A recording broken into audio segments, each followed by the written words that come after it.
Paragon is going into a new age. Not only have they deemed version 40 the age of intellect, literally the game is going into a new age, a new meta, a new way of playing with different cards that affect actual gameplay. It is very, very exciting to see such crazy reworks for these cards, and this is only a glimpse into the future where they have a full rework intended.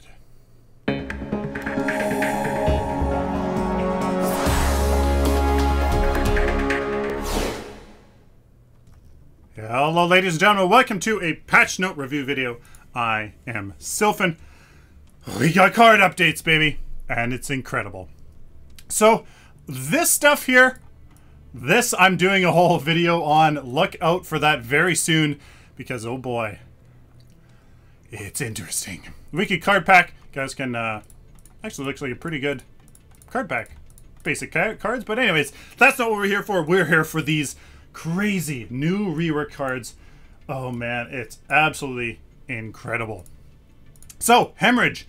It's been reworked now, a universal affinity. Anybody can use it. Costs 6 points, 5% lifesteal, and attack speed. So lifesteal attack speed leads me to believe high damage dealing heroes, such as our carries. Just because of lifesteal, if you're not going to deal that much damage, which you pretty much need crit for, pretty much for carries. Active Berserk for 6 seconds, gain 44 attack speed.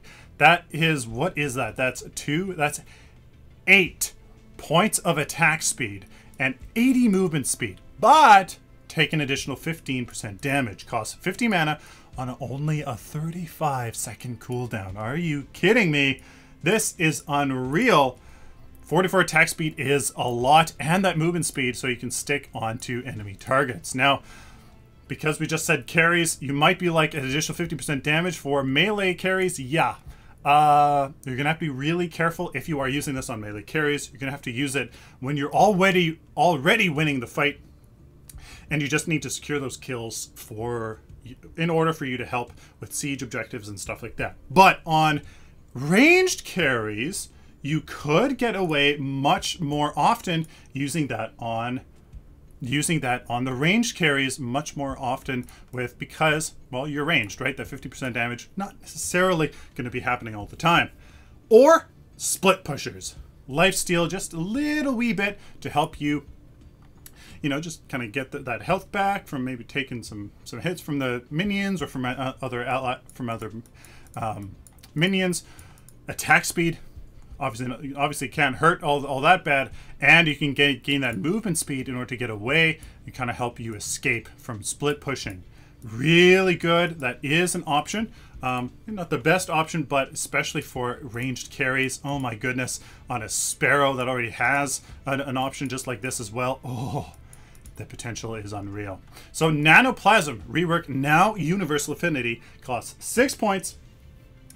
Gives you 1 CP of power, 2 CP of mana, which, hey man, that's pretty good. Leaving 4 CP for the passive. Gives you Spell Vamp. It's a passive Spell Vamp.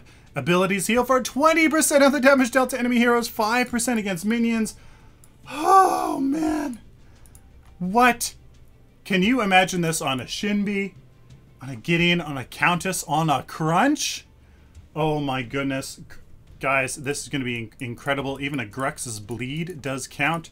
I'm almost certain this is incredible. Pretty much anybody, almost anybody can use this. Obviously, not abilities, not maybe some carries, but guys, that is incredible. The sustain on this is going to be huge, and even against these minions, that is going to be huge. So somebody like Shinbi as well, your AoE ability, even your line tempos, it's going to be very, very good for those heroes. So very, very good cards.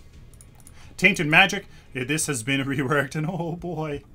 Oh, this is gonna hurt. It's now universal affinity. Anybody can use this. It costs 7 points. Get 2 CP of power, 1 of mana regen. So that's 3, leaving you 5 points if you include the opportunity cost to deal a passive spell burn. Ability damage to enemy heroes applies a damage over time effect that deals ability damage equal to 8% of the target's current health over 3 seconds. Oh, it's current health. Very interesting, over 3 seconds. This effect cannot stack consecutive ability damage instances. Refresh the duration. So, this on an Iggy, on a Crunch, any caster really, a Fae, and even a Phase, because your blind can apply that, this passive, and her Lance, which can pierce and pretty much sweep over the entire enemy team at the beginning of an engagement to get 8% of their health off like that. Man, the ability is crazy. Guys, it's looking really good. Iggy, Crunch, Fae. The Fae's the Fae. You can easily use her Harvest Nettles to just kind of poke at the enemy. Each time you hit your dam, it's another 8% of the target's current health. Oh, insane. Scout's Ward now has 150 health instead of pips and takes 60% reduced ability damage. Still basically in the early game, three hits from pretty much anybody. Of course, once you start to get, you know, farther in the game, this will be reduced. Shadow Wards, they have 225 health instead of 150, but obviously they're invisible and stuff like that. So stuff like people like carries and stuff that deal more damage will have an easier time taking care of these. It's a buff for carries and basic attack heroes, but basically in general a not so much for everybody else. So that's very interesting to see these changes here. Not sure if that's really going to affect things too much. Circlet of mana and health is insane. This rework. Mana and health regen aura is now global. That's right, global. Everybody gets this passive. There's a maxed passive so that, you know, probably only 2 or 3 circlets can stack on top of each other. Or just one of them. We don't know. It's not very clear here, but that is insane. This means that you can have the Circlet of Mana and the Quenching Scales at the same time. The Circlet of Mana will just be applied to people globally, while the Quenching Scales will be applied to people locally. So very, very cool. That means that you, as a support, should get these and keep these for a little bit longer than you otherwise would have. Very, very strong. This almost makes me want to run Circlet of Health and the early game rather than a health potion and a healer token. Straight up.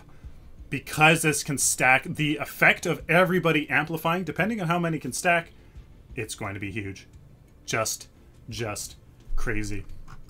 Armivore changed stat to attack speed from basic basic penetration. I'm pretty sure of that. Increased mana restored per basic attack to 6 from 2. So that is huge. This now makes a little bit more sense on split pushers. Especially maybe on Iggy, who, you know, you can just kind of keep on basic attacking, just pretty much anything, get the mana back for another turret or something like that. Junglers as well with low mana, now that its attack speed will get a little bit more value out of that. So for example, Crunch can really benefit from this. He has a bit of mana issues in the early game, so he can actually really kind of use that very well. So Armivore, it is now relevant. If you ask me personally, it is now relevant, especially because of that attack speed, and it's been tripled in how much mana it gets back. Battle Mantra. This is just been flat out increased bonus mana regen when above 50% to 2.4 from 1.5. Very much relevant right now, and is absolutely very powerful. And it is much more relevant now that where is it?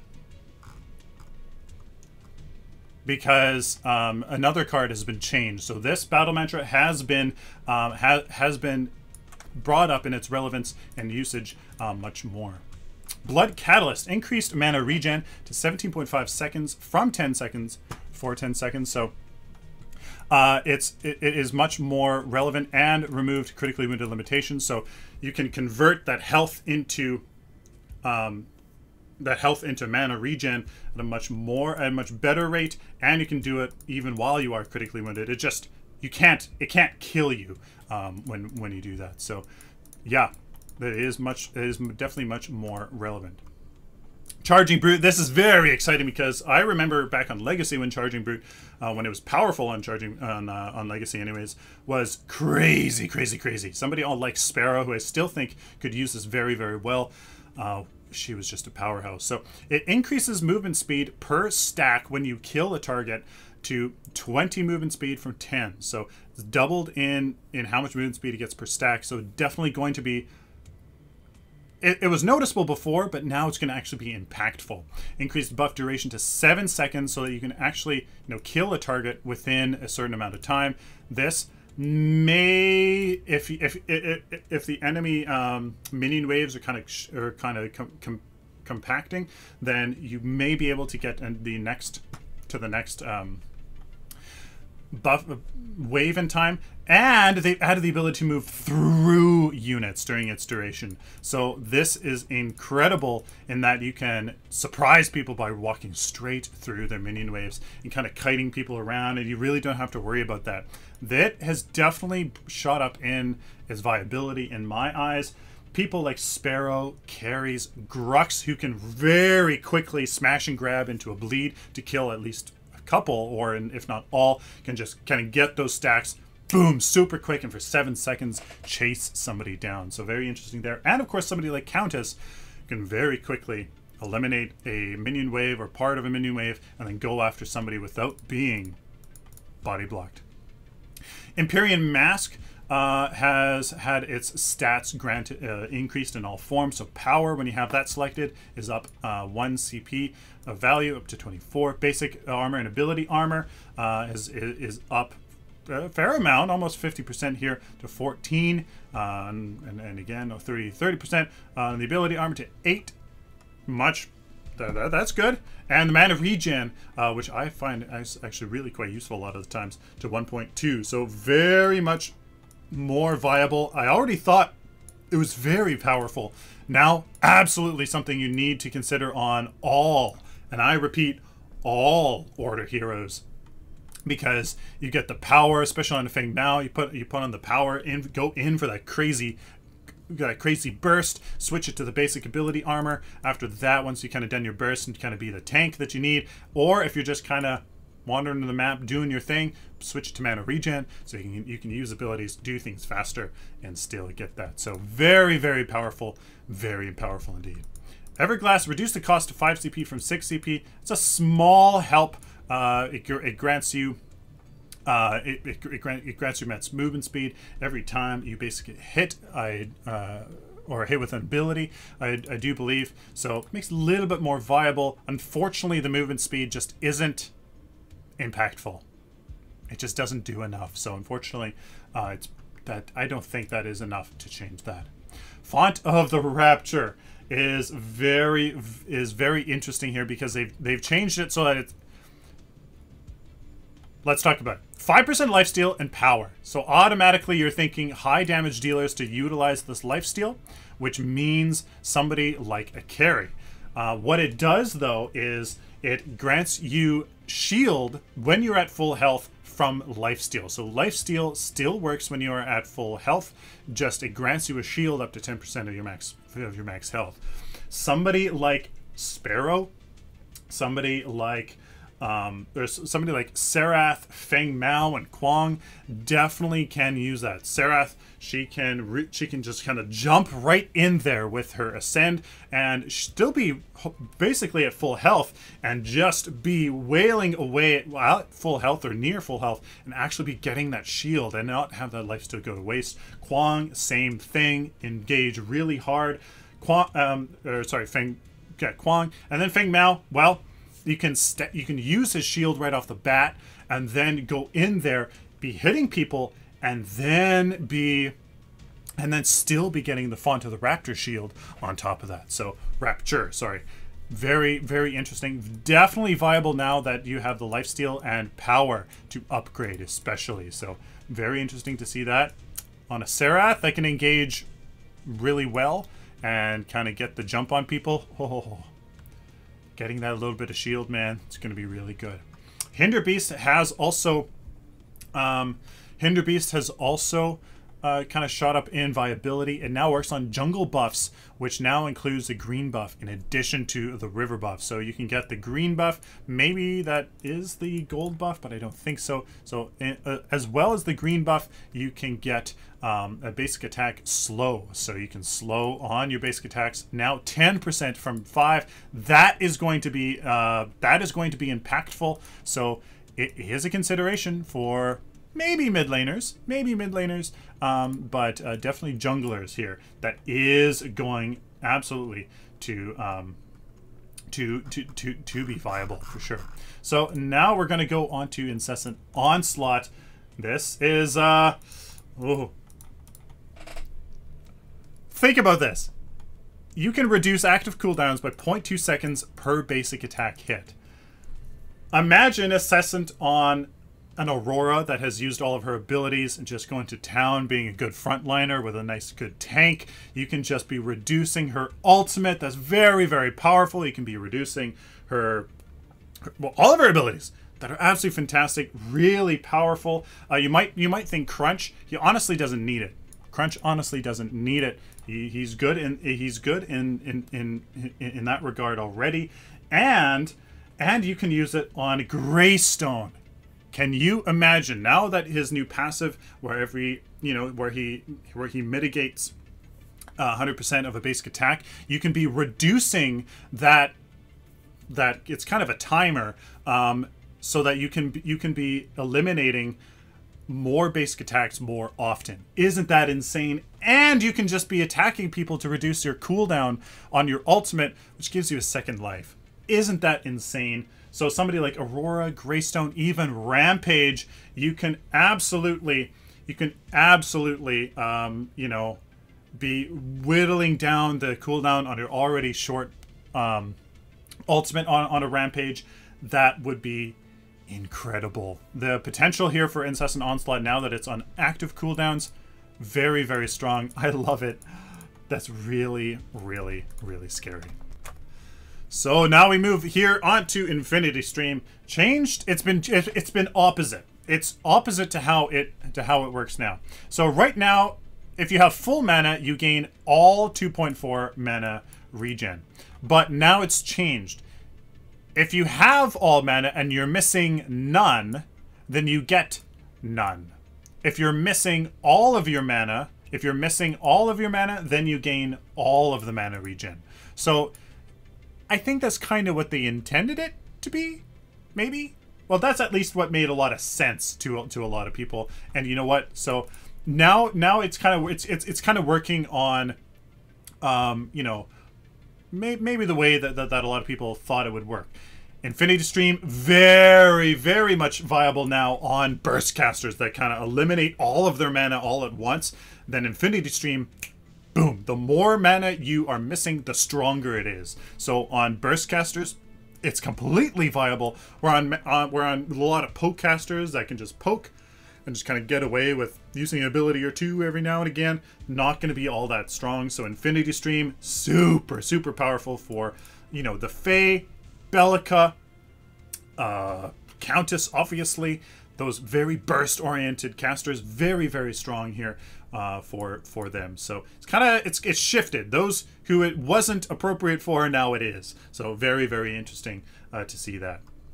Now, Madspore Sash, this is really good. Increase the burn radius from 300 to 500. Now, because this is a radius, that is huge. Remember, it's 60% farther in a radius. So the area that it covers is it's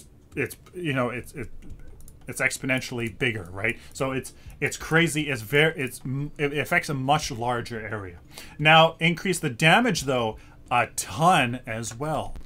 So before, it was only really working at, say you're at level 15 plus the 10 before, you're doing 25 damage in an area around you. But now at level 15, you're now doing instead 34.5.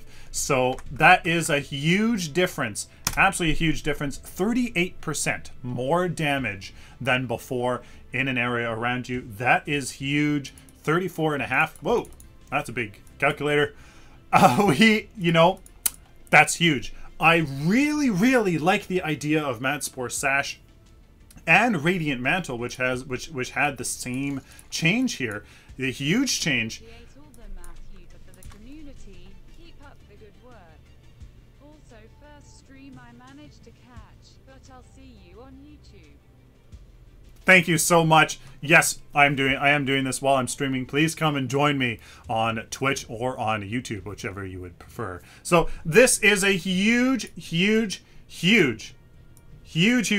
buff to these cards here, and it is absolutely amazing. So I love this idea on a Rampage, on those tanky heroes that can get in there and still do some damage. I love it. This also really helps in the jungle when you're trying to get rid of things like Thunder Cleaver. This can help deal the damage to those minions while still being viable in getting you tank stats. So very awesome. Now, Mending Bloom is a card that's kind of not really been very meta at all. Now, instead of health regen, it gives you max mana, but what it also does is, on activation every 35 seconds, you can give 6 mana per second for 15 seconds to yourself and nearby allies. So really interested to see what that value is. So 6 times that 15 is 90 extra mana, which obviously in the early game is going to have a little bit more importance than in the late game. Every 35 seconds, so that's kind of like 2.57 mana regen per second, as long as you're always using it.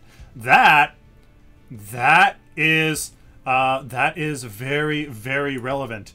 And you know what? Mending Bloom, for a lot of, you know, supports and stuff, it's going to be much more viable. So consider getting Mending Bloom if you are a support, or even not, and you just need that mana regen every once in a while. Very interesting.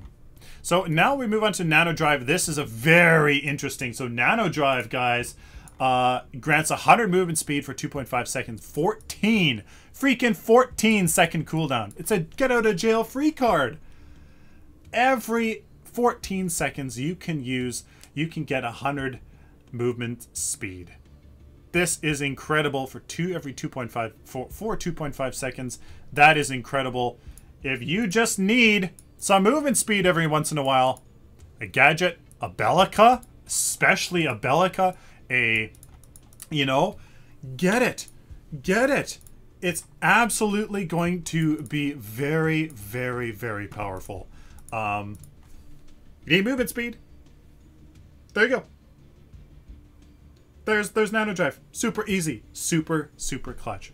Overflowing Gifts, change that to max health for mana regen, so now you can get a little bit more tanky stats while you are giving health regen to everybody else around you. So this increased by 30, whatever that is, 35%.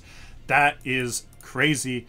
It's more viable. Again, especially for somebody like, you know, FaZe, this is going to be an absolute must. Absolute must for Overflowing Gifts. Not only does your ally get it, but you get it, and then you also send that to your ally so that they get twice the effect. So absolutely very effective on FaZe. Overflowing Gifts, going to be a must on her for sure.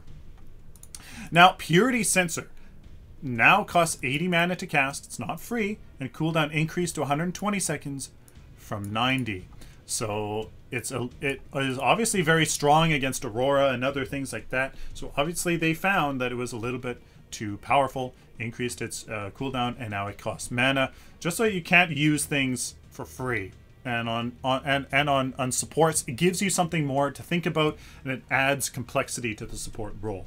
I do like that. Radiant Mantle, again, we've talked about that. Now, Rally the Troops now costs 50 mana to cast. Again, just adding that complexity to the support, making the role a little bit harder to play, and that's a-okay by me. Reduce cooldown to 35 seconds from 120. That's why I didn't use it, because it wasn't relevant enough. Increase the attack speed buff to 33 attack speed from 22. So this is 6 CP of attack speed. Combine this with anything else, especially on a, well, phase, who already gives attack speed. Can you imagine rally the troops on the phase with a Sparrow, and you click your ultimate and rally the troops? Man, incredible. This would be very, very, very powerful. Something you need to consider, especially. I like the idea myself of having this on Richter, so that when you manage to get the pull or you manage to get the stun on some enemies, you can pop rally the troops for your friendly team to just eliminate those targets you have that you have crowd control. Just some ideas to throw out there. Rally the troops, much more viable.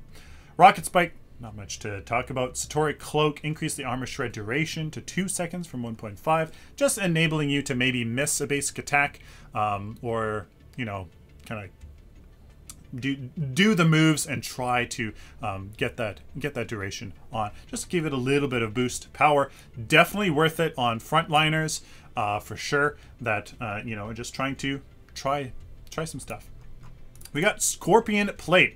Increased duration to 10 seconds from 6 seconds. Reduced cost to 5 CP. And no longer shares a cooldown with Splinterbark Vest. So Scorpion Plate is a shred per basic attack hit on the enemy target. And it's now cheaper and lasts much longer. For much longer, you can use your basic attacks to shred the enemy's armor. Very, very powerful. I did have this on a Rampage build, a very utility focused, tanky Rampage endgame build. I think I'm going to put it back on him just because it no longer shares that cooldown, lasts much longer because your ultimate can make you last for a lot longer, and it's cheaper. I think I'm going to put that back on. Shockwave has been reworked, not too much, but now deals 50 damage in a large radius around the hero and slows the enemies by 250 max movement speed for 3 seconds, and only has a 45-second cooldown, and also costs 50 mana. So this man, if you want to be the ultimate CC troll, put this on an Aurora, and oh my goodness, you have yet another way to slow the enemy hero. On a Richter, this helps with his viability, maybe a little bit of damage and some more CC, stuff like this. Even on a Steel, you can ult in there and then go do a Shockwave for even more burst damage and movement speed slow. Just crazy. Guys, Shockwave is back. The next card here is Siren Song. So for 6 seconds, your basic attacks will steal 60. Now it will steal 60 max movement speed instead of 40 for 3 seconds. So that, you know, 60 is quite a bit more than 40. And you're going to have to think that it's stealing. So the combined difference is 120. So 120, that is fairly significant. That combined difference between you and your target. So that very strong. It's only 3 seconds, but I think 3 seconds is more than enough time anyways. So very strong. Splinterbark Vest, just like Scorpion Plate, you have a longer time to hit those basic attacks to shred the target, and it's reduced the cost. So on somebody like a Chimera or on a Rampage, you want to be a little bit more utility focused, grab that Splinterbark Vest to help shred the target's armor. Stablink, the base health cost has been reduced. It did seem a little bit high in being health, you know, so high, so that's good. But obviously, since they've removed the critically wounded restriction, you can't use it if it would result in your death. So that it'll be a little bit better of a card to use, a little bit less penalty to use it. Stasis Gem, this is huge. This is huge. It's been reworked to be now a universal affinity. Anybody can use this, and its cost has been reduced to 5. 2 whole CP difference down to 5 from 7. This is huge. It has power on it. Casters, anybody can use this now, especially now that it's universal, for only 5 freaking CP. More Gesh ultimates. If you're really handy with it, Murdoch ultimates. There are so many things that you can save yourself from. Stasis Gem, man, you're going to see a lot of it. You're going to see a lot of it. Stasis Gem, I mean, you can use it in good matchups, so you can counter certain heroes with other certain heroes, and that's how I'm kind of moving my decks. My decks are starting to become tailored to what the hero can really counter. Now we're starting to get more heroes, more roles, more kind of things. I kind of build my decks now like this hero counters this hero or this playstyle very well, and what cards do that. And that's kind of what I've been doing more. Stasis Gem, Morigesh counter pick definitely is going to have a Stasis Gem in there as well. Wicked Stigma, this is just different. Now it's just a unique passive, so whenever you hit with your ability, it's not when you have it active. It grants vision on the target for 6 seconds. So I don't really have too many insights in this. Shinbi, obviously, you could use. I mean, you're just granting your hits all the time for constant vision on enemy. Any long range tick like Morgesh's Hive, if you haven't marked them for that vision, this will give them vision. Stuff like that. Just a little bit interesting. Not sure if I see the value too much in Wicked Stigma. Thermobond no longer activates from Decker's containment invincibility. That's good because it's a little OP to kind of like just constantly be hitting that wall and then getting a crazy Thermobond stacks. So Tempest Pearl reduced the cooldown to 45 seconds from 60. So this grants you and allies around you max movement speed. It now costs 50 mana to cast again, increasing that skill cap. But that, you know, it's really quite powerful. I have used this, especially on a Narbash, which you like, but he already has a movement speed buff. You can use this to great effect. Just makes that a little bit more viable. And Trader's Touch. Expect a video out on this one. Increase the bonus damage to 5% of target's current health from 3%. That right there is enough to make it absolutely viable on everybody but Revenant. Even on Revenant, though, it's going to be interesting. Expect a video about that. My gut is saying that is absolutely very much viable. But expect a video about that. What do you guys think of all of these cards? It's absolutely insane what kind of cards are coming out. Gameplay changing cards is what I absolutely love.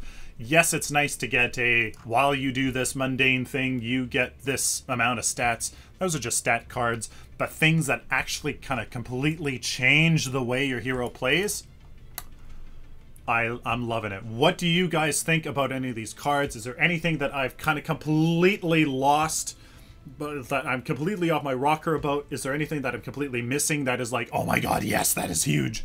Please let me know down in the comments, because this is absolutely incredible. So excited.